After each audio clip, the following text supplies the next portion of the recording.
Learn physics with a clear concept চ্যানেলের পক্ষ থেকে প্রথমেই সকলকে স্বাগত জানিয়ে আজকের ক্লাসটা আমি শুরু করব।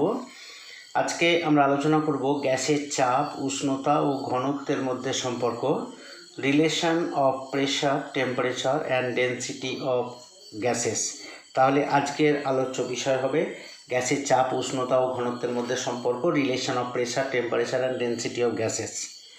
প্রথমে আলোচনা করা হবে বয়েল সূত্র। স্থির উষ্ণতায় নির্দিষ্ট ভরের কোনো গ্যাসের আয়তন তার চাপের সাথে ব্যস্তানুপাতে পরিবর্তিত হয়। বয়েল সূত্রে উষ্ণতা স্থির থাকে, গ্যাসের ভর নির্দিষ্ট থাকে। এরকম ক্ষেত্রে গ্যাসের আয়তন তার চাপের সঙ্গে ব্যস্তানুপাতে পরিবর্তিত হয়, অর্থাৎ গ্যাসের আয়তন এবং চাপ ব্যস্তানুপাতিক সম্পর্ক।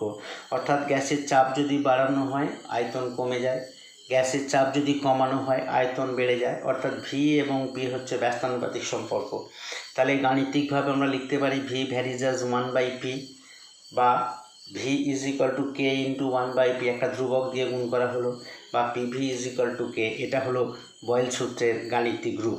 চার্লসের সূত্র, স্থির চাপে নির্দিষ্ট ভরের কোনো গ্যাসের আয়তন তার পরম উষ্ণতার সমানুপাতিক। এটি পরম উষ্ণতা অনুযায়ী চার্লসের সূত্র।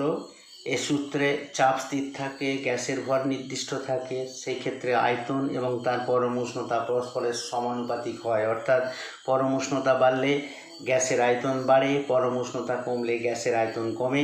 তাহলে আমরা যে গাণিতিক সম্পর্ক পেলাম ভি ভ্যারিজাস টি, অর্থাৎ গ্যাসের আয়তন তার পরম উষ্ণতার সঙ্গে সমানুপাতিক, বা V by T is equal to ধ্রুবক। এটা চার্লসের সূত্রের গাণিতিক রূপ। চাপের সূত্র, স্থির আয়তনে নির্দিষ্ট ভরের কোনো গ্যাসের চাপ তার পরম উষ্ণতার সমানুপাতিক। অর্থাৎ চাপের সূত্রে আয়তন স্থির থাকে, গ্যাসের ভর নির্দিষ্ট থাকে। এক্ষেত্রে কোনো গ্যাসের চাপ তার পরম উষ্ণতার সঙ্গে সমানুপাতিক হয়। আমরা গাণিতিকভাবে লিখতে পারি ভি ভ্যারিজ অ্যাজ পি, যখন গ্যাসের ভর ভি এবং এম স্থির থাকে। বয়েল ও চার্লস সূত্রের সমন্বয়। এবার দেখব বয়েল এবং চার্লসের সূত্রের সমন্বয়ের রূপ। আমরা বয়েল সূত্র থেকে পেয়েছি ভি ভ্যারিজ অ্যাজ 1/p, যখন গ্যাসের ভর এবং উষ্ণতা স্থির থাকে। চার্লসের সূত্র থেকে পেয়েছি ভি ভ্যারিজ অ্যাজ টি, যখন গ্যাসের ভর এবং চাপ স্থির থাকে। তাহলে এই সূত্র দুটিকে আমরা সমন্বিত করে পাব ভি ভ্যারিজ অ্যাজ টি/পি। বয়েল থেকে পেয়েছি V varies as 1/p, Charles থেকে পেয়েছি ভি ভ্যারিজ অ্যাজ টি। তাহলে এই দুটোকে জুড়ে দিলে আমরা পেলাম ভি ভ্যারিজ অ্যাজ টি/পি, বা ভি ইজ ইকুয়াল টু একটা ধ্রুবক দিয়ে গুণ করা হয়েছে কে ইন্টু টি/পি, বা P V by T is equal to K. এটাই হলো বয়েল এবং চার্লসের সূত্রের সমন্বয়ের রূপ। এখন যদি এম ভরের কোনো গ্যাস নেওয়া হয়, P1 চাপে, T1 পরম উষ্ণতায়, তার আয়তন যদি V1 হয়, এবং P2 চাপে, T2 পরম উষ্ণতায়, তার আয়তন যদি V2 হয়, তাহলে লেখা যেতে পারে বয়েল এবং চার্লসের সূত্রের সমন্বয় অনুযায়ী P1 V1 by T1 is equal to P2 V2 by T2 is equal to K ধ্রুবক। গ্যাসের চাপ, উষ্ণতা ও ঘনত্বের মধ্যে সম্পর্ক। এবার গ্যাসের চাপ, উষ্ণতা ও ঘনত্বের মধ্যে কীরূপ সম্পর্ক সেটা দেখে নেওয়া যাক। ধরি কোনো গ্যাসের নির্দিষ্ট ভর এম, একটি গ্যাস নেওয়া হয়েছে, তার ভর হচ্ছে নির্দিষ্ট এম। এর প্রাথমিক চাপ P1, গ্যাসটির প্রাথমিক আয়তন V1, গ্যাসটির প্রাথমিক পরম উষ্ণতা হচ্ছে T1। আবার গ্যাসটির অন্তিম চাপ হচ্ছে P2, অন্তিম আয়তন হচ্ছে V2 এবং অন্তিম পরম উষ্ণতা হচ্ছে T2। তাহলে চার্লস ও বয়েলের সমন্বয় সূত্র অনুযায়ী আমরা লিখতে পারি P1 V1 by T1 is equal to P2 V2 by T2, বা P1 V1, এখানে T1 ছিল, M দিয়ে গুণ করেছি M T1 is equal to P2 V2 by T2 ছিল, P2 V2 বাই T2, এখানেও M দিয়ে গুণ করা হয়েছে। তাহলে পাওয়া গেছে P1 V1 by M T1 is equal to P2 V2 by M T2।